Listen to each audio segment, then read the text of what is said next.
केंद्र सरकार ने आज अपना बजट पेश किया है और केंद्र सरकार ने यह दावा किया है कि इस बजट के पेश होने से खास तौर से भारत की जनता को काफ़ी फायदा होगा क्योंकि उनका दावा है कि कपड़ा चमड़े का सामान सस्ता होगा, mobile phone, chargers,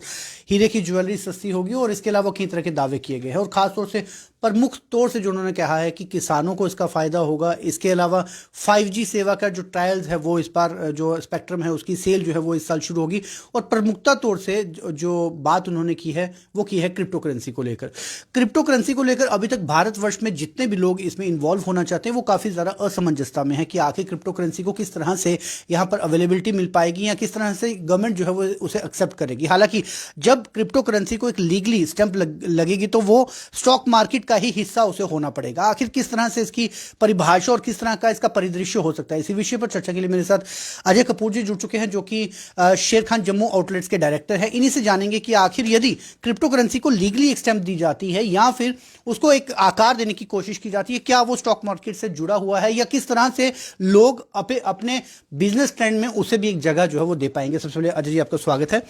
Ajay ji, सबसे पहले आप किस तरह से देखते हैं कि क्रिप्टो करेंसी अभी तक तो उसे इलीगली माना जा रहा था लेकिन आज बजट में उसे इंट्रोड्यूस करना, सरकार की एक मंशा साफ जाहिर हो रही है कि सरकार चाहती है कि क्रिप्टो करेंसी भी उसका एक हिस्सा हो। देखिए, क्रिप्टो करेंसी पे अभी गवर्नमेंट का कोई स्टैट्यूटरी बॉडी नहीं है जो उसको रेगुलेट कर रही है इंडिया में।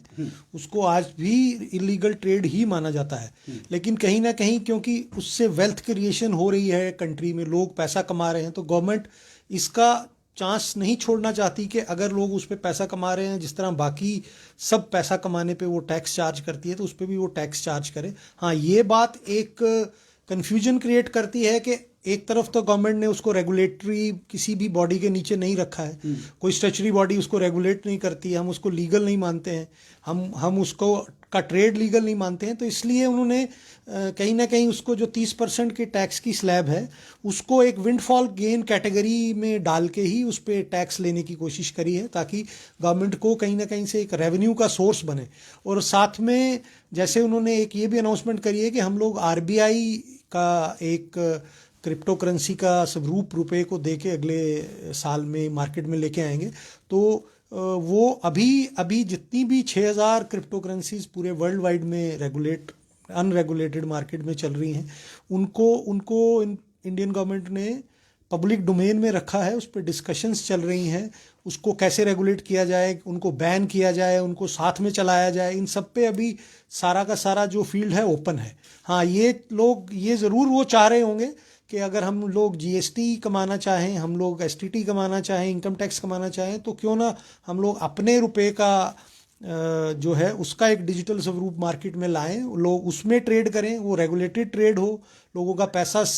जो है वो सेफ रहे और उस हिसाब से गवर्नमेंट को भी विन विन सिचुएशन हो। और जो भी क्रिप्टो करेंसीज में आज की डेट में कहीं भी मिसहैप्स हो रहे हैं वर्ल्ड वाइड, उसमें पैसा लोगों का कहीं भी डूब रहा है या डूबने के चांसेस हैं, वो गवर्नमेंट चाहेगी कि उसको मार्केट से हटा दिया जाए। लेकिन आपको लगता है कि गवर्नमेंट अभी खुद कंफ्यूज है क्योंकि रेगुलेटिंग बॉडी जिस हिसाब ने बोला नहीं है, तो क्रॉस चेक कैसे किया जाएगा कि टैक्स किस तरह से आएगा या किस तरह से नहीं आएगा। दूसरा, यदि इंडियन गवर्नमेंट इंट्रोड्यूस करना चाहती है अपनी क्रिप्टो करेंसी, उसके बाद शायद टैक्स लगा देती तो फिर एक समझ आती थी। नहीं, आपकी बात सही है, लेकिन एक बहुत बड़ा व्यापार जो है ये एक इंडियन मार्केट में, चाहे उसको अब अनरेगुलेटेड वर्ल्ड ज़्यादा बोल सकते हैं, इलीगल से चल रहा है, तो गवर्नमेंट जब तक वो टैक्स जो अपनी करेंसी पे आने पे, रेगुलेटेड क्रिप्टो करेंसी पे आने पे लगाने से पहले वो इस मौके को नहीं खोना चाहते कि जो करोड़ों रुपया रोज़ का व्यापार है, लाखों करोड़ों नहीं, कुछ लाख करोड़ का रोज़ का व्यापार जो इंडिया में हो रहा है और उस पर लोग प्रॉफिट भी कमा रहे हैं और वो पैसा अनअकाउंटेड एक ब्लैक मनी की तरह मार्केट में आए, क्योंकि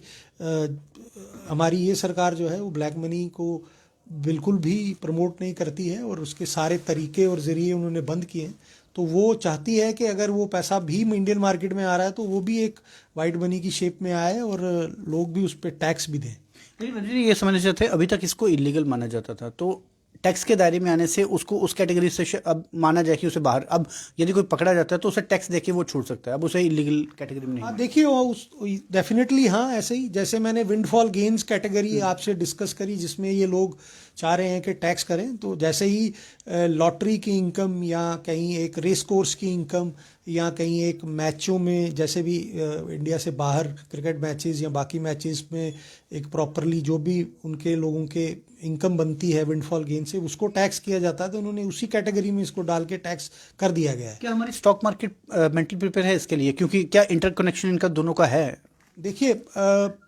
स्टॉक मार्केट जो है वो खाली एक शेयर्स की कैटेगरी में, इक्विटीज़ में काम नहीं करती, वो डेरिवेटिव्स में काम करती हैं और फ्यूचर्स में काम करती हैं, ऑप्शंस में काम करती हैं, करेंसीज में काम करती हैं, कमोडिटीज़ में काम करती हैं, इंटरनेशनल कमोडिटीज़ भी, डोमेस्टिक कमोडिटीज़ भी, बुलियन में काम करती हैं, क्रूड ऑयल में काम करती हैं, बेस मेटल्स में करती हैं, एग्रीकल्चर प्रोडक्ट में। इसी तरह जब भी क्रिप्टो करेंसी आएगी और एक उसका पे ऊपर रेगुलेटर बैठेगा तो बहुत सारे चांसेस हैं कि ये जो क्रिप्टो करेंसी है ये भी एक स्टॉक मार्केट का ही पार्ट बन के रह जाएगी, उसी का एक सेगमेंट बनेगा और जो कि फिर एक प्रॉपरली रेगुलेटेड स्टैट्यूटरी बॉडी के अंडर प्रॉपरली एक सेगमेंट होगा जो प्रॉपरली काम करेगा। लास्ट क्वेश्चन, जम्मू कश्मीर में कितना स्कोप है और कितना अभी भी यूथ जो है वो अट्रैक्ट हो रहा है क्रिप्टो करेंसी के? देखिए, यूथ काम तो कर रहा है, लेकिन अभी मैं अगर आप इसको देखें तो हम लोग तो इसको प्रमोट नहीं करते। क्योंकि हम लोग तो ये समझते हैं कि ब्लॉकचेन सिस्टम तो है, लेकिन इसमें कोई भी जो है पैरामीटर काम नहीं करता है, प्योरली डिमांड सप्लाई काम करती है। कोई गवर्नमेंट की माइक्रो मैक्रो पॉलिसीज़ काम नहीं करती हैं, कोई demand supply other than actual demand supply of the crypto currency काम नहीं करती है। और दूसरा कि पैसा आप कहाँ दे रहे हैं, पैसा आपका कहाँ इन्वेस्ट हो रहा है, अगर आपने सेल की तो पैसा कहाँ से मिलेगा, ये सब चीज़ें अभी अनक्लियर हैं। और जब तक इनमें क्लैरिटी नहीं आती तो एक आदमी के पैसे का कई इन्वेस्टमेंट में बहुत बड़ा रिस्क है, जो कभी भी वो आदमी को वो पैसा गंवा सकता है। और अगर ये रेगुलेटेड हो जाएगा, J&K के लोगों की